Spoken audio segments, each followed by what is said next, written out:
Good afternoon, everyone, and welcome to another episode of World Information Transfer's Virtual Voices series.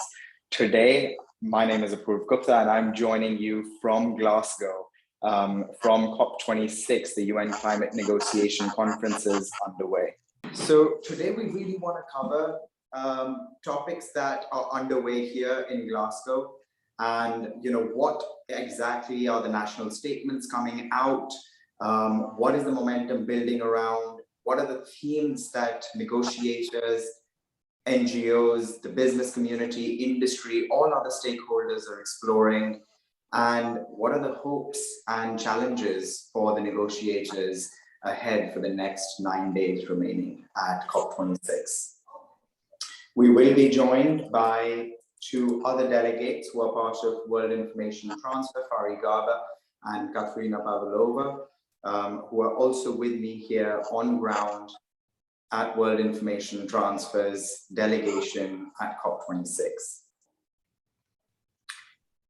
So with that, Dr. Deva, should we kick off with the big bucket items that negotiators are facing and challenging with today?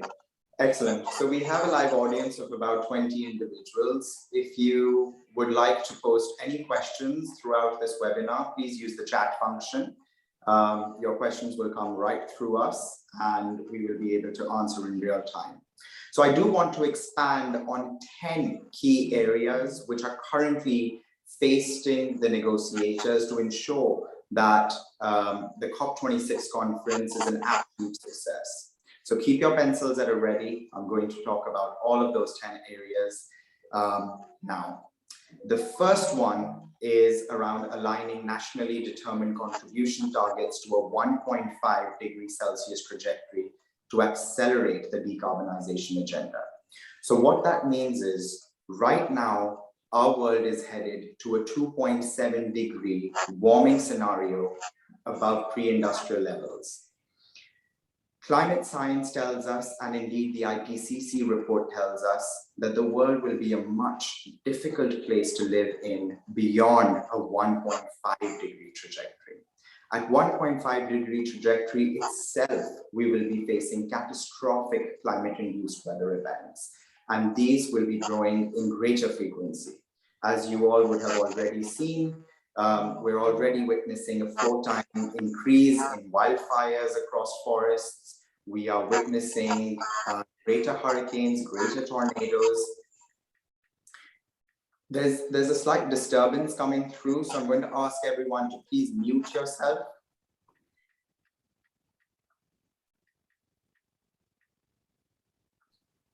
Excellent, thank you very much. So the first thing that the negotiators are dealing with is ensuring all national targets and all national contributions that are being made to the Paris Agreement are in line with 1.5. Unless all governments agree to operate within a 1.5 degree trajectory, COP26 will not be a success. And this is the theme on the ground. This is what everyone is talking about. And there are certain countries which are currently not operating in line with 1.5. The second is the engagement of other stakeholders within the COP process. There needs to be a much more simplification of how other stakeholders, such as NGO groups, are engaged with climate policy and in the COP process. The current COP conference, Dr. Durbach and all our attendees, taking place right now is being operated under heavy COVID restrictions. And within those restrictions, stakeholder groups are being left out under the banner of COVID-19. And one of those stakeholder groups are NGOs, who are important, independent, third-party observers who need to be present in the negotiator hall to ensure that we can hold countries accountable to their commitments that they make here today. The third, we need a global price on carbon. We can value everything else in the world. We know what $1 to €1 costs. We know how much an ounce of gold costs. But carbon, a commodity that is becoming extremely important to understand our climate agenda, we don't have a price on this. Unless we can put a clear, robust price on carbon around the world, we will not be able to make fossil fuel investments, and we will not be able to make fossil fuel-based commodities expensive. And that is the single-handed masterstroke. If COP26 gets right, we will be able to make renewables a lot cheaper around the world, the fossil fuel economy a lot more expensive around the world, and transition to cleaner forms of energy much faster within the decade. The fourth point is around biodiversity protection. Negotiators and all other stakeholders are trying to create common standards and frameworks of understanding how biodiversity impacts can be evaluated. Since the past 10 to 15 years, we've been focused on the climate and the decarbonization agenda. And we have a great number of tools, metrics, and frameworks to understand emissions. But biodiversity, it's a much more immature part of the Paris Agreement, which requires greater focus from all climate negotiators. And that is something that is very much on the agenda. In fact, just yesterday, 100 world leaders gathered and signed the Zero Deforestation Pledge by 2030. And these were 100 world leaders from countries that cover 85% of forests around the world. They have pledged to completely abolish deforestation by 2030. And 2030 is not that far away. 2030 is just about 2,000 working days away. The fifth area that negotiators are discussing here right now is improvement in ESG reporting standards. ESG stands for environmental, social, and governance. What we don't have right now is a common framework of understanding what anybody's impact, whether it's a country running a large economy, whether it's a business operating its own operations, we don't have a common understanding of what their impacts are on the environment, on social issues, and these go right at the heart of the climate agenda. And that is something that is becoming extremely critical at COP26. Sixth, and this is the most contentious point, is around financing gaps for the global south.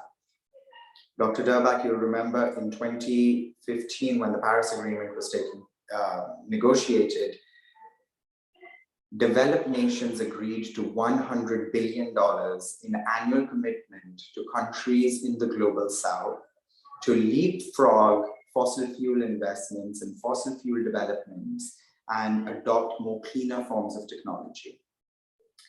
Out of that 100 billion commitment that was made by developed nations to developing nations, since the past 6 years, only about 10 billion is actually making its way through.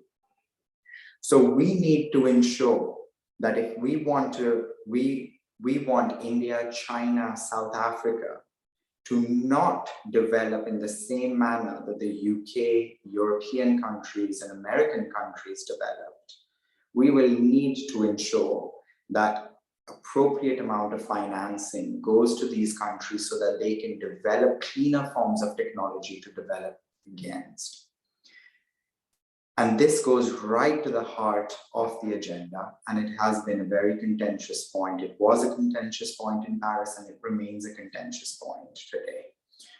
From all of the G20 nation statements over the past 2 days, we haven't heard any strong signals, unfortunately, of them honoring this $100 billion commitment.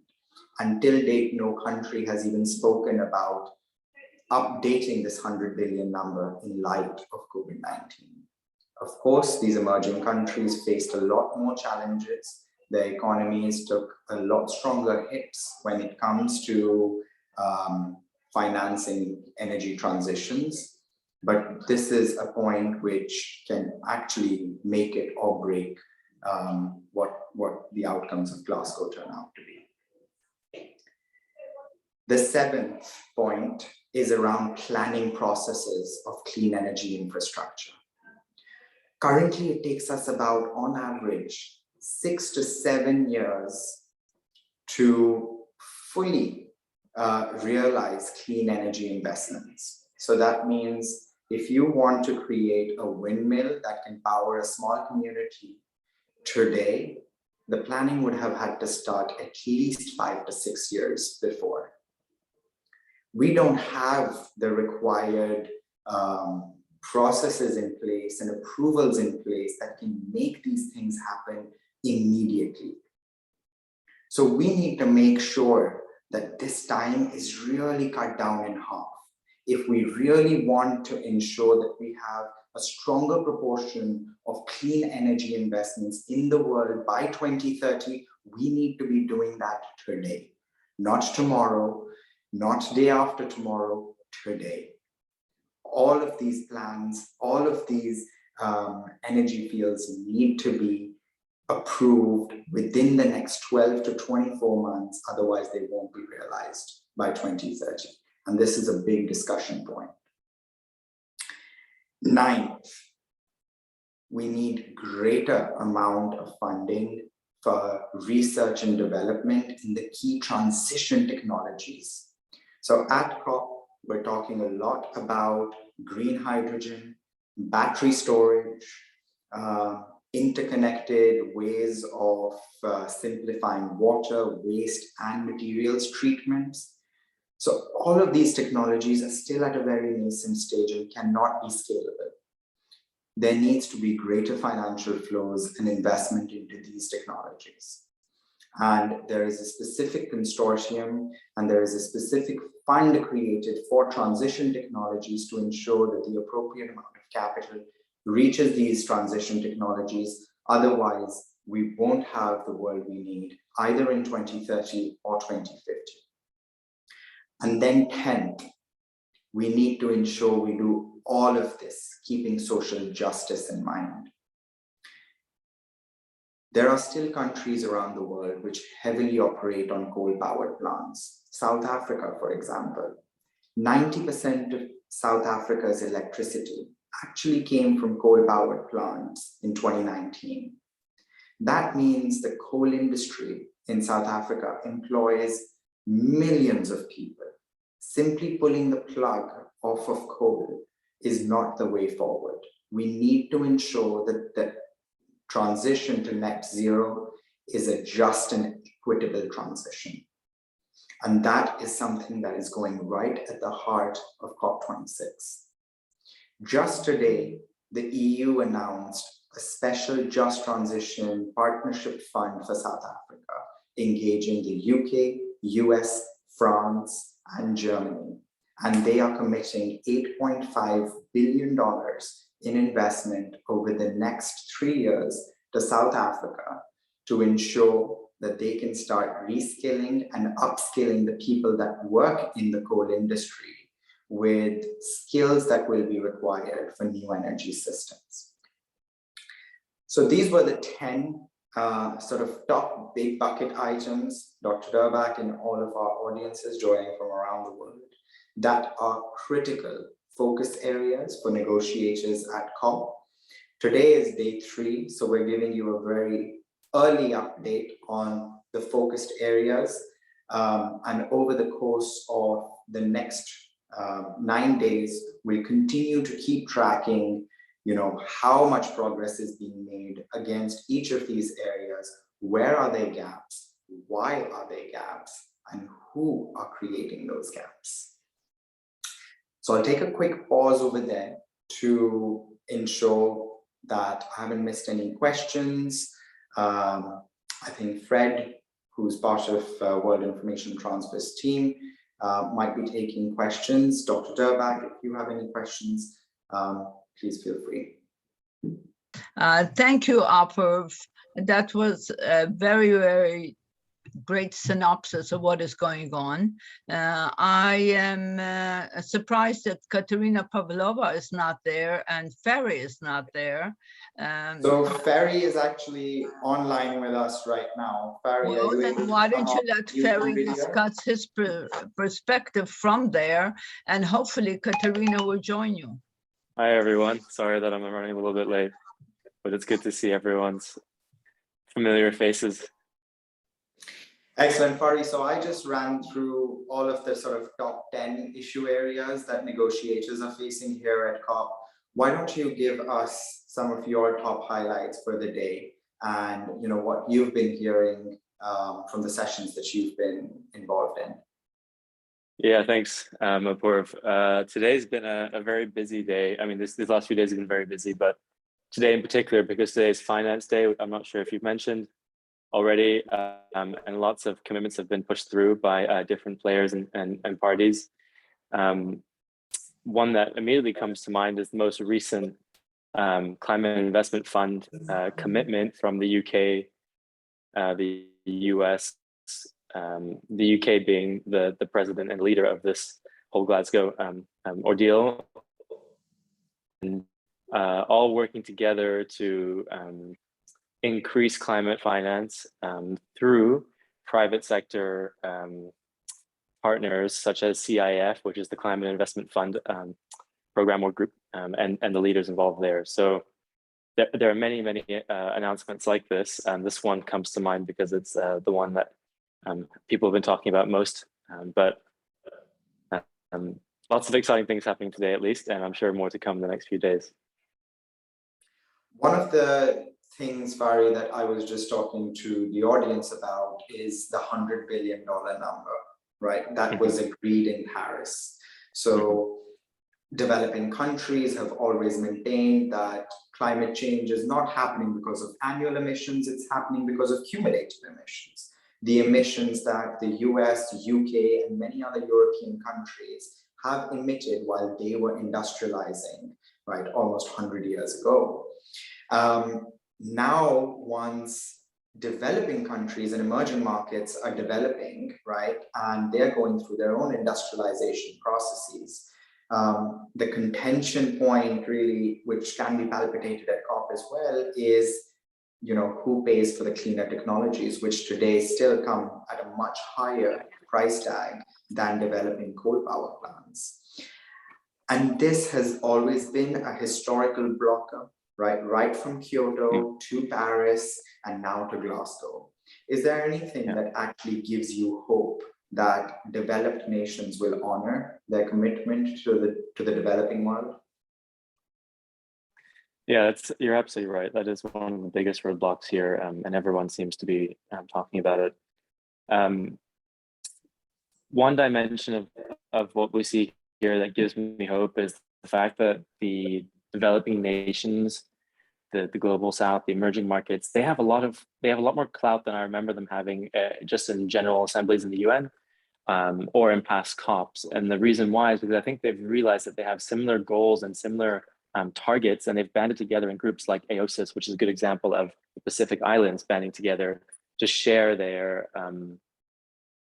to increase their capacity to have their implications seen and respected in the negotiations. And so that gives me a little bit of hope that now smaller countries can demand the developed countries really adhere to their commitments.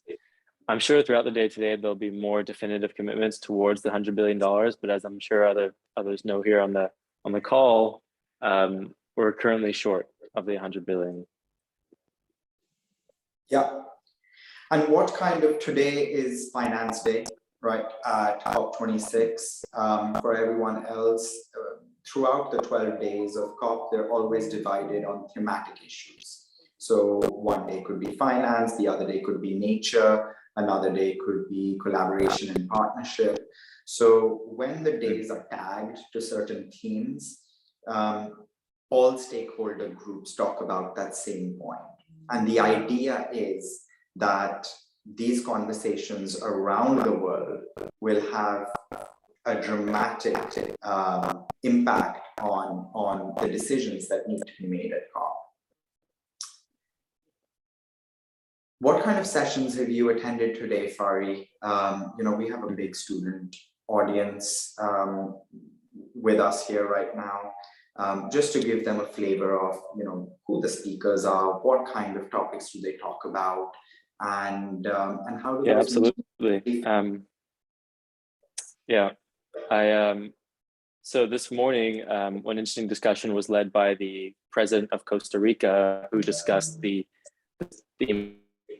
importance of having something with natural capital.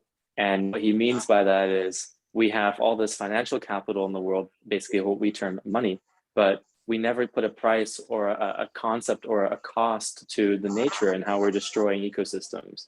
And so in Costa Rica, he gave examples of his success over the last few years and how he's been able to include other stakeholders, such as the president, the lead negotiator for the UAE, who was also there at this session, to really drive home the importance of including natural capital in a lot of their estimates and projects. Yeah. After that, I attended a discussion led by S&P Global, which brought together 3 different stakeholders in the financial areas, all discussing natural capital and its meaning and what it means for the financial sector. Because again, today is Finance Day, and that's really what we're talking about. And so they talked about how natural capital is a very hard thing to pin down because it's not clear how you add a cost to biodiversity or wildlife or different forests. And so they talked about the need for the EU and leaders like the US and the UK and those sorts of countries to develop the frameworks necessary based on scientific evidence of what natural capital should look like, and then share that with the world so that everyone can be on the same page. Because right now, different standards and different approaches means different ways of scoring your success. Kateryna is online, put her on. And that will lead to lots of unequal outcomes going forward. Excellent. And Kateryna has joined us, Farri, from the Action Zone as well. Kateryna, do you want to come off mute and sort of share where you are, what kind of meetings you've been to? Hello. Hello, everyone. Hello, dear audience, and thank you, Dr. Durbak, for this opportunity to present Ukraine our issues, discuss with many world leaders and international leaders. I'm now in the main hall for media. It's very beautiful hall. You can see its all location is very comfortable for media, and this hall, many team leaders and international leaders, world leaders, it's working with media.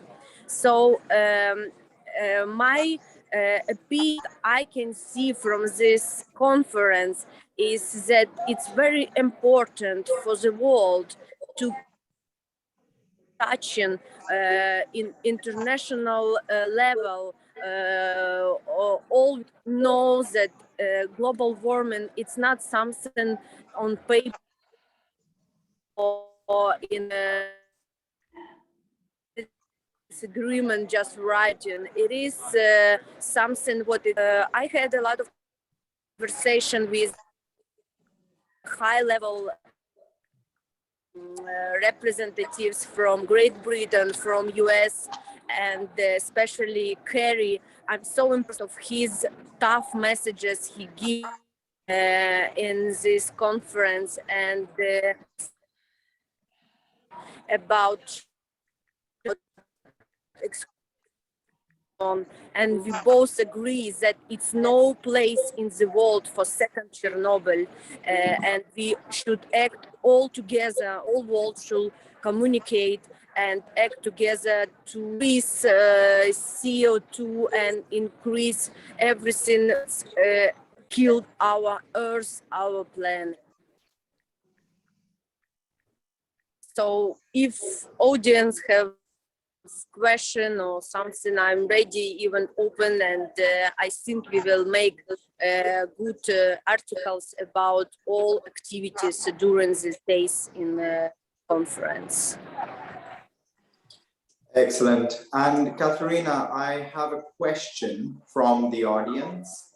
This is a question addressed to me. It says, in your opinion, which advertising companies and their components best influence people in the context of nature conservation, the use of various environmental energy sources, vaccination, etc.? So I would answer, there is no one organization that is able to advertise all of these things. Organizations can, the main UN agencies that are responsible for various of these areas, whether it's WHO for vaccination, whether it's the IEA for environmental energy sources, they are doing a good job in ensuring that this entire urgency is real. And an increasing number of people understand what is at stake and what is required. But at the end of the day, I feel the people still get it. I feel communities still get it. It's the decision makers who actually now need to take some bold steps, who need to break the status quo and actually act. There's a saying that, as humans, we sometimes don't act until the last minute. Well, this is the last minute, so we should act now. I have another question, and Farri, Kateryna, please feel free to, share both your perspectives on this. Mm-hmm. When do you feel we will be able to achieve greenhouse neutrality? And this question comes from Vadim Siklarov. When can we achieve greenhouse neutrality? Hi, Vadim. Thank you for the question. I'm happy to chime in. Before the beginning of COP on Monday, we had only 30% of the world economy, so 30% of the countries having anything close to a net zero commitment. As of today, we have over 90% of countries committed to net zero. Not by the same year. Some countries are by 2050, some countries are earlier, and some countries are later. India being the notable country that is until 2070. With all that said, I don't think there's a specific date I can put on to your question, but the time frame is looking like 2050 for the majority of the world. Kateryna, Apurv? Yes, my opinion, very important, really not say the date. It's very important, and we can hear a lot that world should act and countries should act, corporate act against climate change. So there's no date and we have no time anymore. We need to really go more cleaner and go more renewable. And my opinion, I also had a lot of conversation about with expertise here in conference about nuclear, and so many expertise, they agree that nuclear energy is really one of the main energy for our future. So the more we act together, the more we do together in the area of climate change to change our world and change ourselves inside, to love, to understand that humanity, humans, they should act. Then we will have maybe some period, but not date exactly. Thank you. No, that is both very well said, Kateryna and Farri, and you're absolutely right.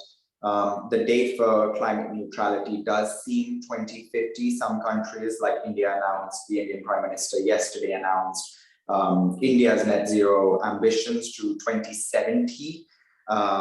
saying that, you know, by the end of 2030, 50% of India's energy will be derived from renewables. But that plan still missed out exactly how they're going to get there. So even though there is an ambition in place, you know, it needs to be followed by a strong suite of consecutive actions to actually realize that ambition. And that is something that we are still missing in most national statements. We do have another question addressed to Ms. Pavlova, actually, Kateryna, so for you. Your talk with Kerry signifies that he is aware of biodiversity issues in Chernobyl, especially since it was excluded for people. Do you want to maybe talk a little bit more about, you know, the exclusion zone and your conversation with Kerry? It was so shortly, but Kerry, he is very, very popular in Ukraine, and he twice, I think, on last 2 years will visit Ukraine, and he's very aware about all problems in Ukraine, of course, and mostly he talk about.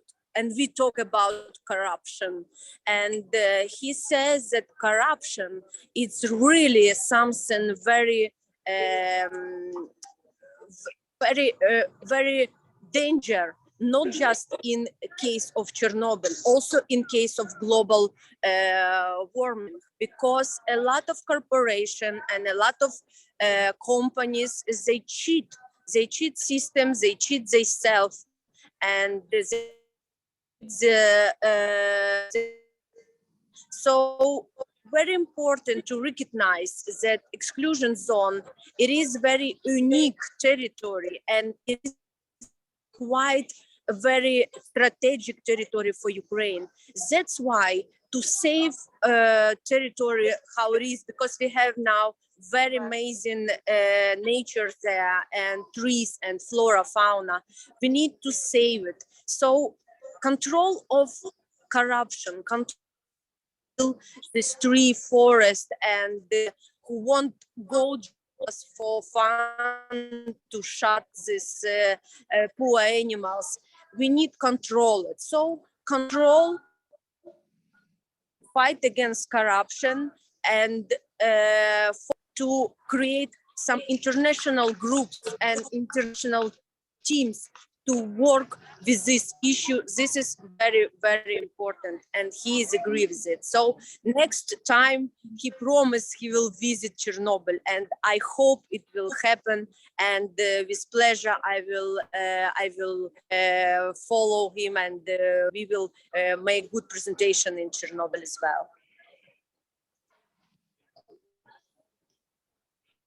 Excellent. And you know, in the recent World Ecology Report that just came out, Ambassador Seltzer spoke about corruption and its effects, because, you know, corruption goes deep into governmental action. And if there are high levels of corruption, you don't see the kind of government commitment or actions that are needed in the world, especially on common topics like climate change. So it's very important that you have spoken about some of those issues.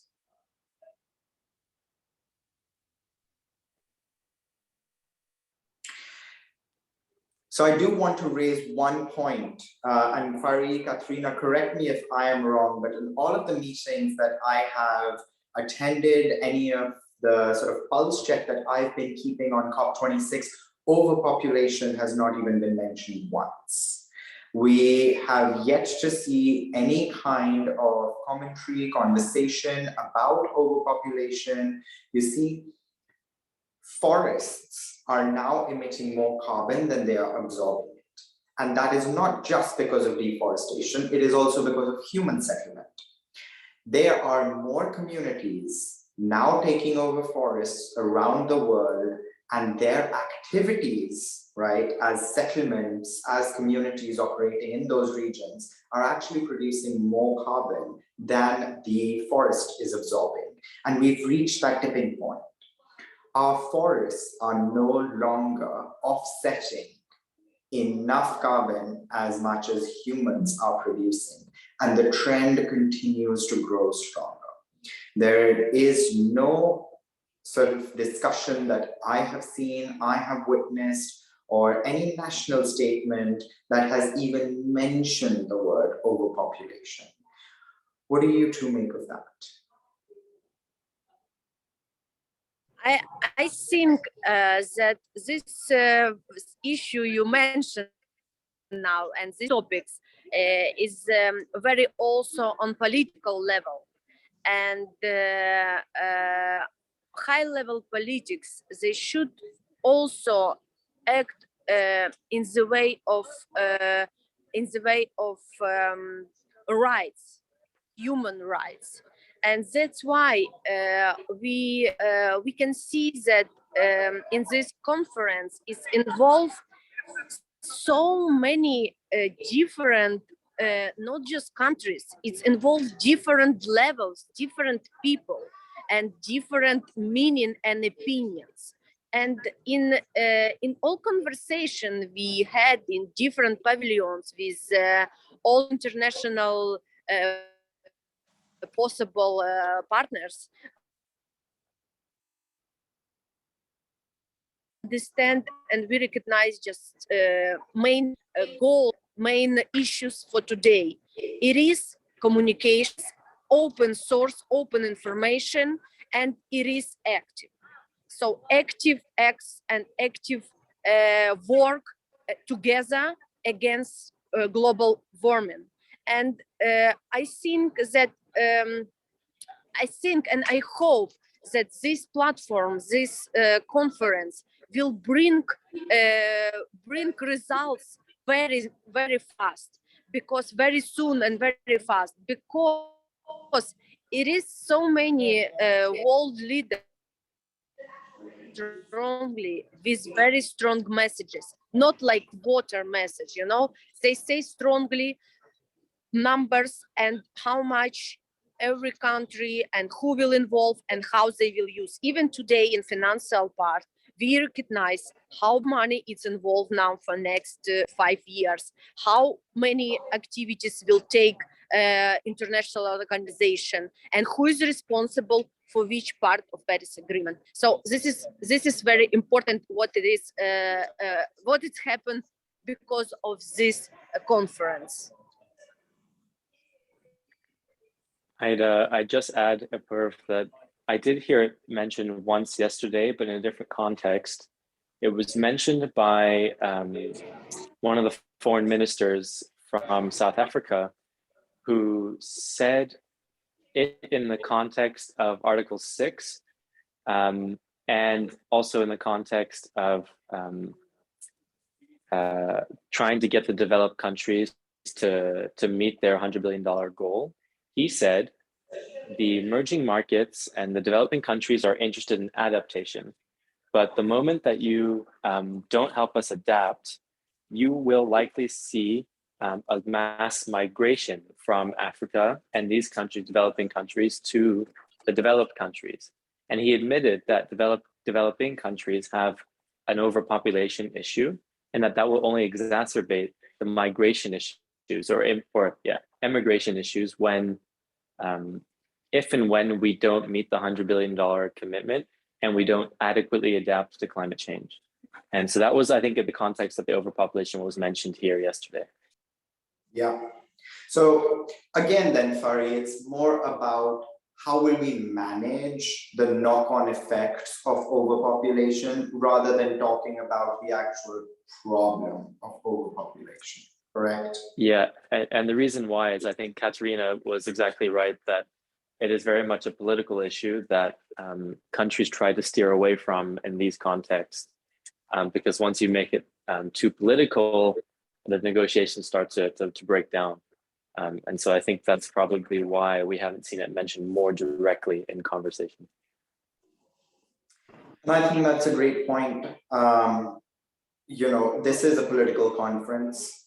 It is engaging 193 governments and their negotiators around the table, along with other stakeholders influencing those negotiations. And yet there are certain topics that remain too political to talk about. I can't see, I was in a meeting yesterday and it was said that COP26 is the most important diplomatic event that is taking place after World War II on British soil. This is the level of parallels that are being drawn for COP26 to ensure that Glasgow actually delivers. And if overpopulation isn't discussed, we will be leaving a key topic area off the table. Population trends are only rising around the world. Yes, in the developed country, they seem to have plateaued, and that comes with a level of literacy, hygiene, birth control. But in developing countries, that is still growing much too fast.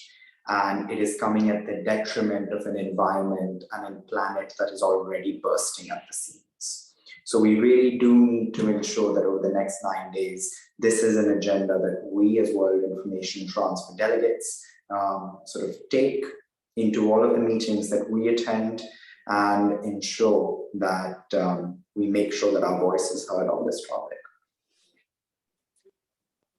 And I just to add, Apurv, I think you said this a couple of days ago very well, and I'll repeat it here, that like ourselves are here is to keep them accountable and bring up that's an example that discussion of many other topics that other observers have a stake in keeping on the table in discussions to ensure these topics are discussed. Yeah, I completely agree. I Yes, also Kateryna. want to mention that in this platform, in this conference, it is so many political issues we can also not decide, but see and to open for society. For example, Monday, when first my hour when I'm arrived here, I visited stand of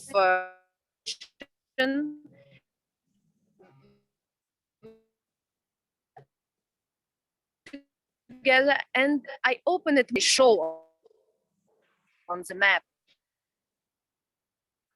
Kateryna, your audio is being lost. Story of Crimea, of war.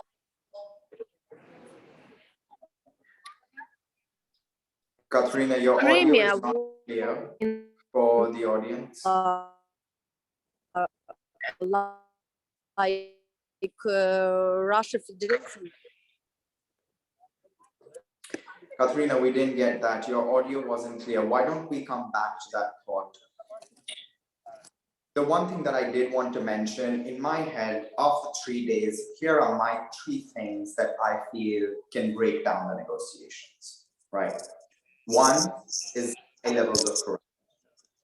If corruption continues to escalate at the level, global corruption continues to escalate at the levels that it does, governments will not have the tools that they need to fight a disaster like climate change.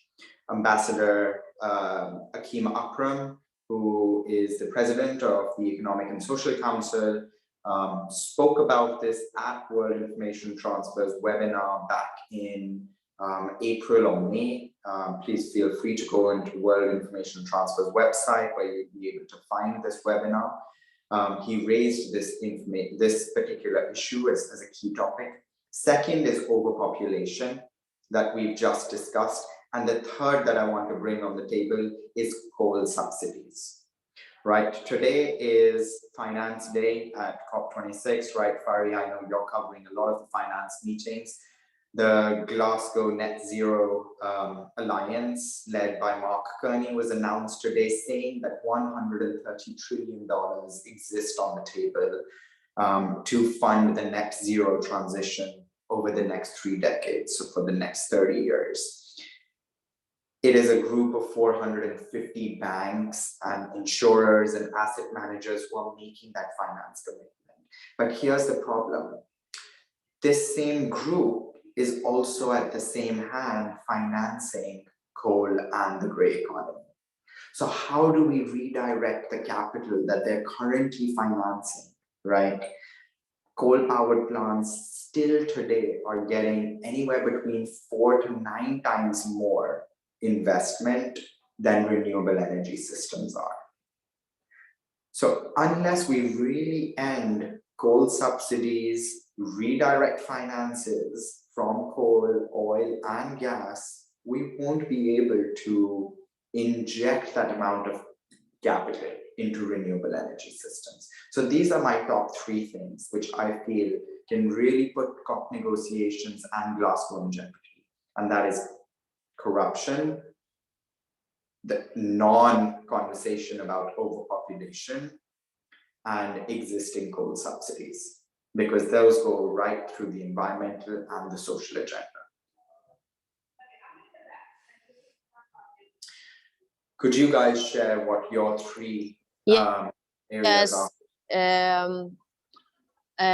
My opinion is that the most free goals and things I can see it's really exist in the field of COP. I'm so impressed, first of all, of technology. Japan and Germany and Korea and US, they have so good technology, but see that it's not enough political decision to use this technology. For example, hydrogen turbine. We have already so many existing processes and existing system for hydrogen, and we still have no we don't have activity on this field. So I cannot manage free exactly thing, but it is something with technology, with politically involved in these technologies. And also I can see that it's lack information about COVID and about future our Earth in the case of pandemic. I really don't understand why it's not so open this issue and this information. It's lack of information about COVID, really, I think. I completely agree. And Kateryna, I think your points are very salient. Green hydrogen technology is showing a lot of promise, but we need a lot more deployment of capital to make it possible and scalable, especially in the places where it's needed the most. Farri, yes. You know, you are an MIT graduate. You have, you know, an engineering bent of things. Kateryna has just mentioned technology. How do you see the future, especially when you think about robots, when you think about, you know, package delivery, logistics, what we were talking about the other day? You know, is that something that gives you hope as a specialist in this area? Yeah, I'm generally a technology optimist, and what I think is important to remember is that we do live in the future, except we are thinking about the past. Or another way to say it is that the future is here, but we're living in the past. The technologies that Kateryna just mentioned, hydrogen, nuclear, all these things we already have, and we've had them for a long time. It's just now getting them off the shelves into the hands of people that need them. And I think that's what's fundamentally either going to derail or make COP here in Glasgow a success. And that's my take as an engineer, is that technologies exist, let's put them to work. Excellent. So that was everything from just 3 days of COP, and 9 more days remain. So I can only imagine, you know, how much more we will learn, how much more we will know about all of these issues, right? Whether it's finance, whether it's technology, whether it is about national commitments, being made or not being made. What are some things that you guys are looking forward to over the next 9 days? So maybe Farri, we can begin with for you, example, or Kateryna. yeah, I will answer. Unfortunately, I cannot stay so long, but I'm so excited what it will be in the next 5 days, and I'm so happy to be on this platform, and I so appreciate what we've done and Dr. Durbak to create such a group, such a team, and this possibility to go and to open mind, open even information for the world. Really, it's very, very important. And I want just to mention also that we should never stop learning. And even this, how we say, really, we have new technology, we have so many instruments, but we not use. So this COP, it's like instrument for all the world. And tomorrow will be very important day. It is day of energy. And I so excited what these messages and this meeting will bring, because energy is the most important and very strategic sphere in the field of survival of our Earth. Excellent. Thank you so much, Kateryna. I do want to bring up that, I mentioned earlier that biodiversity is a big theme. So that is something I'm looking forward to. And for me, a topic about biodiversity is incomplete without talking about population growth. You cannot stress the environment and our natural ecosystems with our existence and not talk about whether we are doing anything to curb it. That to me goes right at the heart of the COP agenda, the climate agenda, and unless we can solve for overpopulation, we cannot solve climate change. It is not possible. And I think we need to understand this. 60% of the world's forests have been destroyed, right? And this contributes to COVID pandemic. As human populations are coming closer in contact with other species, there is a greater chance and risk of viruses jumping from one species to another, zoonotic viruses. And that is what we have seen happening right now with the COVID-19 pandemic. And if we think that this is just the last of it, then I think the negotiators are really, really getting it wrong. Our encroachment on natural ecosystems, on the Earth's natural habitats, is the single biggest reason why we have all of these challenges that we're trying to solve through these conferences today. And if nobody is ready to talk about that, I feel we need to. So that is what I'm looking forward to over the next 9 days. Farri, how about you? Great, perfect. One thing to remember is that I think this COP and the ones before, they've talked a lot about nature-based solutions. And I think that's something that we at WIT have so much information about and so much knowledge about, is how much nature, as you just said before, there's no overpopulation and biodiversity go hand in hand, because we make up 95%. We, cows, chicken, and pigs make up 95% of the world's biomass. We can't have a conversation about biodiversity without having a conversation about overpopulation. And that, I think, is, people are starting to realize that here, is that nature and human society is not two separate things that need to be discussed separately. They're one and the same. And I'm hopeful, because that's being discussed more and more over the next 4 or 5 days.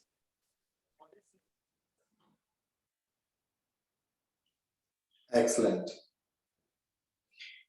Our next webinar is going to be hosted on 17th of November, and we will have Dr. Hardy, who is the president of the National Veterinary Organization, and he will be talking about animals and COVID.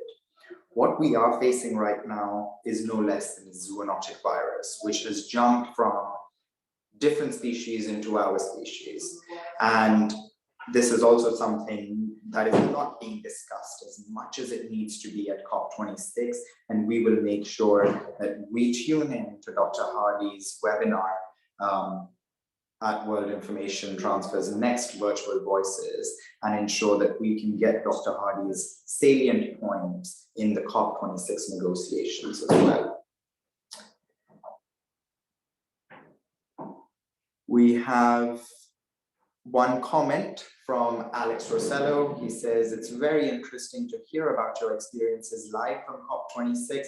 Thank you very much, Alex. As you can appreciate, we're covering from on the ground. So we are facing sort of technology and connectivity challenges, but that just makes it so much more real that we're not actually sitting in a tidy studio talking about these issues. We're actually WIT representatives on the ground, running from one meeting to another and making sure that we understand and absorb as much as we can. Alex also says that he finds it really encouraging to hear that nuclear energy is being discussed as part of the green solution. That is absolutely correct. Kateryna was talking about this. Nuclear is not a dirty word. Nuclear energy, if harnessed correctly, can be a game changer in our energy environment. We have another comment that says politicians need to acknowledge that nuclear reactors are necessary, but commitments to build nuclear power plants don't win elections. It is indeed a terrible political strategy for democracies.